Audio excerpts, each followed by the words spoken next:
భాగవతంలో చెప్పిన కథలన్నీ ఒక ఎత్తు అయితే గజేంద్ర మోక్షం కథ ఒక ఎత్తు. అంతటి అద్భుతమైన గజేంద్ర మోక్షం కథ గురించి శ్రీహరి ద్వారా మోక్షాన్ని పొందిన గజేంద్రుడి యొక్క గత జన్మ రహస్యం, గంధర్వుడు మకరిగా మారి శ్రీహరి చేతిలో ఎందుకు మరణించాల్సి వచ్చింది అనేటువంటి ఆసక్తికరమైన విషయాలను ఇప్పుడు తెలుసుకుందాం. క్షీరసాగరం మధ్యలో త్రికూటం అనే ఒక పర్వతం ఉంది. ఆ పర్వతానికి 3 శిఖరాలున్నాయి. ఒక శిఖరం బంగారంతో, ఇంకో శిఖరం వెండితో, మరొకటి ఇనుముతో ఉన్నాయి. ఆ పర్వతం మీద ఉన్న అడవులలో అడవి దొన్నలు, ఖడ్గమృగాలు, ఎలుగుబంట్లు మొదలైన క్రూర మృగాలతో పాటు ఏనుగులు కూడా ఉండేవి. ఆ ఏనుగులు గుంపు గుంపులుగా తిరుగుతూ ఉంటే ఆ ప్రదేశంలో అంధకారం అలుముకునేది. ఒకరోజు ఆ గుంపులు ఆహారం గ్రహించి దాహబాధతో తిరుగుతూ సరోవరానికి చేరుతూ ఉన్నప్పుడు ఆ ఏనుగుల గుంపు చీలిపోయింది. అందులోని ఆడ ఏనుగులు గజరాజును అనుసరించి ఇంకో సరోవరాన్ని చేరుకున్నాయి. అలా ఏనుగులు చేరుకున్న ఆ సరోవరం అతి విశాలమైనది. ఆ సరోవరం నిండా వికసించిన కలువలు, తామరలు, ఇంకెన్నో జలచరాలు జీవిస్తూ ఉన్నాయి. ఆ ఆడ ఏనుగులు దాహాన్ని తీర్చుకొని జలక్రీడలు జరిపి బయటకు వచ్చిన తర్వాత గజరాజు కూడా ఆ సరోవరంలోకి ప్రవేశించి నీళ్లు తాగి తొండం నిండా నీరు నింపుకొని గగనవీధికి చిమ్ముతూ ఆడుకున్నాడు. అలా నీరు చిమ్మగా చేపలన్నీ వెళ్ళి మీనరాశిలోకి, ఎండ్రకాయలు కర్కట రాశిలోకి పడిపోయాయి. అలా గజరాజు జలక్రీడ జరుపుతూ ఉన్న సమయంలో ఆ చెరువులో ఉన్న ఒక మొసలి గజరాజు కాలును పట్టుకుంది. పట్టు విడిపించుకొని తొండంతో దెబ్బతీయాలని ఆ ఏనుగు చూసింది. కానీ మొసలిని వదిలించుకోవటం ఏనుగుకి సాధ్యపడలేదు. చాలాసేపు మొసలితో పోరాడటంతో గజరాజు బలం సన్నగిల్లింది. జలమే తన నివాస స్థానం అవటం వల్ల మొసలి బలం అంతకంతకు పెరుగుతూ ఉండటంతో గజరాజు నీరస చెందాడు. మొసలితో పోరు సాగించలేక దీనావస్థలో పడిన ఆ గజరాజు మొసలిని గెలవటం తన వల్ల కాదని నిశ్చయించుకొని తనను రక్షించమంటూ సర్వేశ్వరుడైన ఆ నారాయణుడిని వేడుకొన్నాడు. నీవు తప్ప నన్ను రక్షించేవారెవరూ లేరు, నా తప్పులన్నీ మన్నించు అని శరణు వేడాడు. వైకుంఠం నుండి పరమాత్మ తనను తాను మర్చిపోయి రావాలని ప్రార్థించాడు. ఆ సమయంలో శ్రీ మహావిష్ణువు వైకుంఠపురంలో లక్ష్మీదేవితో కలిసి సరదాగా కబుర్లు చెబుతూ ఉన్నాడు. త్రికూట పర్వతంలోని ఏనుగు అత్తితో చేసిన గీంకారం స్వామివారికి వినిపించింది.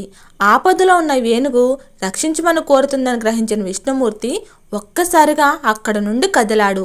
ఆ సమయంలో లక్ష్మీదేవి చీరకంగు ఆయన చేతిలో ఉండిపోయింది. ఆ విషయం ఆమె చెబుతూ ఉన్నా సరే పట్టించుకోకుండా విష్ణుమూర్తి వడివడిగా వెళ్తున్నాడు. తమను ధరించవలసిందిగా శంఖచక్రాలు ముందుకు వచ్చినా ఆయన పట్టించుకోలేదు. శ్రీహరి ఎక్కడికి బయలుదేరినా క్షణాలలో సిద్ధమయ్యే గరుత్మంతుడు కూడా స్వామి ముందుకు వచ్చి ఆగాడు. గరుడ వాహనం వైపు కూడా చూడకుండా స్వామి పరుగు పరుగున వెళ్తున్నాడు. స్వామి చేతిలో తన చీర కొంగు ఉండిపోవటంతో ఆయనతో పాటు లక్ష్మీదేవి కూడా పరుగులాంటి నడకతో ఆయనను అనుసరించింది. ఆయన భక్తుడెవరో ఆపదలో ఉండవచ్చని, అందువల్లనే ఆయన అంత తొందరగా వెళ్తున్నాడన్న విషయం లక్ష్మీదేవికి అర్థమైంది. ఎప్పుడు ఎక్కడికి వెళుతున్నా తమను ధరించి బయలుదేరే స్వామి అప్పుడు మాత్రం తమ వైపు చూడకుండా వెళ్ళిపోతుండడం వాళ్లకు ఆశ్చర్యాన్ని కలిగించింది. విష్ణుమూర్తిని లక్ష్మీదేవి అనుసరిస్తూ ఉండటం చూసిన శంఖచక్రాలు తాము కూడా స్వామి వెనుకనే బయలుదేరాయి. ఇక స్వామి తన ధ్యాసలో లేడన్న విషయాన్ని గరుత్మంతుడు గమనించాడు. అందువల్లే ఆయన తనను పట్టించుకోకుండా వెళ్తున్నాడని భావించి ఆయన కూడా స్వామిని అనుసరించాడు. విష్ణుమూర్తి తన పట్టు వస్త్రాలను కూడా సరిచేసుకోకుండా శంఖచక్రాలు లేకుండా కంగారుగా వెళ్తుండటం చూసిన ఇంద్రాది దేవతలంతా ఆశ్చర్యపోయారు.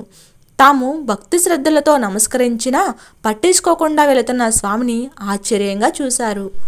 ఏం జరగబోతుందో అర్థం కాక వాళ్ళంతా అయోమయానికి గురయ్యారు. త్రికూట పర్వతం సమీపంలోని సరోవరంలో మొసలి కారణంగా ప్రమాదంలో ఉన్న ఏనుగును స్వామి చూశాడు. స్వామివారి ఆంతర్యం అర్థం కాగానే సుదర్శనుడు వచ్చి ఆయన చేతిని అలంకరించాడు. అంతే సుదర్శన చక్రంతో శ్రీ మహావిష్ణువు ఆ మొసలి శిరస్సును ఖండించాడు. దాని తల, మొండం వేరై సరస్సులో పడిపోయాయి. అప్పుడు ఆ మొసలి నుండి ఒక దివ్యమైన జ్యోతి బయటకు వచ్చి గంధర్వుడిగా నిజ రూపాన్ని పొందింది. గంధర్వుడు మొసలుగా జన్మించడానికి ఒక బలమైన కారణం ఉంది. హు హు అనే ఒక గంధర్వుడు మహా అందగాడు. ఎప్పుడు చూసినా ఆయన అప్సరసలతో కలిసి శృంగార విలాసాలలో తేలిపోతూ ఉండేవాడు. అలా ఒకసారి ఆయన ఒక నదిలో అప్సరసలతో కలిసి స్నానం చేస్తూ ఉన్నాడు. అదే సమయంలో దేవల మహర్షి అక్కడికి వచ్చాడు. నదికి ఆయన స్నానానికి రావటం ఆ గంధర్వుడు చూశాడు. ఆ మహర్షిని ఆట పట్టిస్తూ అప్సరసలకు వినోదాన్ని కలిగించాలని, అలా తన గొప్పదనాన్ని చాటుకోవాలని అనుకున్నాడు. స్నానానికి వచ్చిన దేవల మహర్షిని అనేక విధాలుగా అవమానిస్తూ ఆనందాన్ని పొందాడు. ఆ గంధర్వుడి యొక్క మాటలు ప్రవర్తనని చూసి ఆ అప్సరసలు కూడా సంతోషించారు. వాళ్ళు అదే పనిగా నవ్వుతూ ఉండటంతో అతడు మరింతగా రెచ్చిపోయాడు. జరుగుతున్నదంతా చూస్తూ దేవల మహర్షి తన పని తాను చేసుకుపోతున్నాడు. ఆయన మౌనం కూడా గంధర్వుడు మితిమీరటానికి కారణమైంది. ఎన్ని రకాలుగా ఎగతాళి చేసినా ఆ మహర్షి మౌనంగా ఉండటంతో అప్సరసలను మరింత నవ్వించాలనే అత్యుత్సాహానికి పోయాడు. నీటి అడుగు నుండి వెళ్ళి ఆ మహర్షి 2 కాళ్ళను పట్టుకొని లాగేశాడు. దాంతో ఆ మహర్షి నీళ్లలో పడిపోయాడు. గంధర్వుడు చేసిన పనికి ఆగ్రహించిన ఆ మహర్షి నీటి అడుగు నుండి వచ్చి తన కాళ్ళు పట్టుకొని లాగిన కారణంగా మొసలివే జన్మించుదు అని శపించాడు. దేవల మహర్షి శాపానికి గంధర్వుడు అప్సరసలు భయపడిపోయారు. తొందరపాటుతనంతో తాను చేసిన పనికి తనను క్షమించమని ఆ గంధర్వుడు మహర్షిని వేడుకున్నాడు. అత్యుత్సాహంతో అవమానపరిచినందుకు పెద్ద మనసుతో మన్నించమని ప్రార్థించాడు. తన శాపాన్ని తాను తిరిగి తీసుకోలేనని శ్రీ మహావిష్ణువు సుదర్శన చక్రం చేత మొసలి రూపం నుంచి విముక్తి కలుగుతుందని చెప్పాడు. అలా మొసలి రూపాన్ని పొందిన గంధర్వుడు శ్రీహరి చేతిలో మరణించి శాప విముక్తుడై తన లోకానికి వెళ్ళిపోయాడు. ఇక గాయపడిన కాలితో ఒడ్డుకు వచ్చిన ఏనుగు తొండం పైకెత్తి స్వామివారికి కృతజ్ఞతాపూర్వకంగా నమస్కరించింది. స్వామి ఆ ఏనుగుకు మోక్షాన్ని ప్రసాదించాడు. ఏనుగులోని దివ్యజ్యోతి స్వామివారిలో ఐక్యమై అయితే ఒక ఏనుగు తన ఆపద కాలంలో దైవాన్ని స్మరించడం, ఆ తర్వాత మోక్షాన్ని పొందడం వెనక ఒక కథ ఉంది. పూర్వజన్మలో ఇంద్రద్యుమ్నుడనే మహారాజే ఆ ఏనుగు. ఇంద్రద్యుమ్నుడు శ్రీ మహావిష్ణువు యొక్క భక్తుడు. ఎల్లప్పుడూ ఆయన ఆ స్వామినామాన్నే స్మరిస్తూ ఉండేవాడు. ఇక పరిపాలన సంబంధమైన విషయాలను చూసుకున్న తర్వాత మిగతా సమయాన్ని ఆశ్రమ వాతావరణంలో స్వామి ధ్యానానికి కేటాయించేవాడు. ఆ సమయంలో ఆయనకు ఎవరూ అంతరాయం కలిగించేవారు కాదు. ఒకసారి ఆయన ధ్యానంలో ఉండగా అక్కడికి అగస్త్య మహర్షి వెళ్ళాడు. ఇంద్రద్యుమ్న మహారాజు కోసం ఆయన చాలాసేపు నిరీక్షించాడు. ఎంతసేపటికి ఇంద్రద్యుమ్నుడు రాకపోవడంతో తాను కావాలనే అహంకారంతో అలా చేస్తున్నాడని మహర్షి భావించాడు.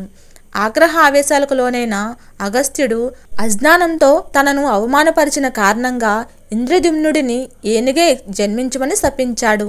అలా మహాభక్తుడై ఇంద్రద్యుమ్నుడు ఏనుగులా జన్మించాడు. అడవులలో తిరుగుతూ తన జీవితాన్ని కొనసాగించాడు. చివరికి మొసలి చేతికి చిక్కాడు. క్రిత జన్మలో ఆయన శ్రీహరి భక్తుడు కావటంతో ఆపద సమయంలో భగవంతుడిని స్మరించాలనే జ్ఞానం కలిగింది. ఆ కారణంగానే శ్రీ మహావిష్ణువును రప్పించగలిగాడు. పూర్వజన్మలో తాను చేసుకున్న పుణ్య విశేషణం వల్లనే ముక్తిని పొందాడు. ఓం నమో భగవతే వాసుదేవాయ.